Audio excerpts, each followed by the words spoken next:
नमस्कार, मी भाग्यश्री प्रधान माझा महाराष्ट्र न्यूज मध्ये आपलं स्वागत करते। चला पाहूया आजच्या महाराष्ट्रातील महत्त्वाच्या काही बातम्या। साक्री तालुक्यातील वालवे गावात सुझलॉन कंपनीच्या तार पडून शेतकरीचा मृत्यू। साक्री तालुक्यातील वालवे गावातील एका तरुणाचा शेतात काम करत असताना विजेचा धक्का लागून दुर्दैवी मृत्यू झाल्याची घटना घडली आहे।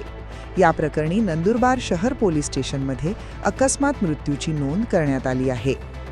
मिळालेल्या माहितीनुसार पर्वत ज्योतिराम सोनवणे वय 27 हा आपल्या कुटुंबासोबत शेती व्यवसाय करत होता।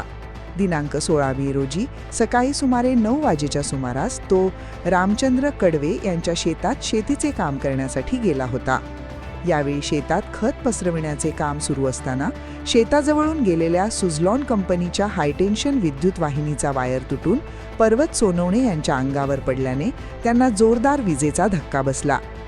घटनास्थळी उपस्थित असलेल्या गावकऱ्यांनी तत्काळ त्यांना उपचारासाठी ग्रामीण रुग्णालयात दाखल केले। प्राथमिक उपचारानंतर त्यांना पुढील उपचारासाठी नंदुरबार जिल्हा रुग्णालयात हलविण्यात आले।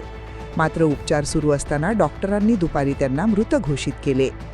या घटनेमुळे वालवा गावासह परिसरात हळहळ व्यक्त होत असून मृताच्या कुटुंबावर दुःखाचा डोंगर कोसळला आहे। यापूर्वी देखील अशा अनेक घटना घडल्या आहेत, मात्र सूत्रांच्या माहितीनुसार येथील काही सिक्युरिटी कंपनीवाले दाब दबाव टाकून प्रकरणे दाबून देत असतात। अशी घटना घडू नये म्हणून प्रशासनाने कडक कारवाई करणे गरजेचे आहे। नंदुरबार शहर पोलिसांनी घटनेची नोंद केली असून पुढची सखोल चौकशी निजामपूर पोलीस करीत आहे। तर या होत्या आजच्या घडीच्या महत्त्वाच्या बातम्या। आपल्या सूचना, प्रतिक्रिया आणि बातम्यासाठी खालील दिल्या नंबर्सवर संपर्क करा। आजसाठी इथेच थांबूया। आपण पाहत रहा माझा महाराष्ट्र न्यूज, सामान्य माणसाचा बुलंद आवाज। नमस्कार।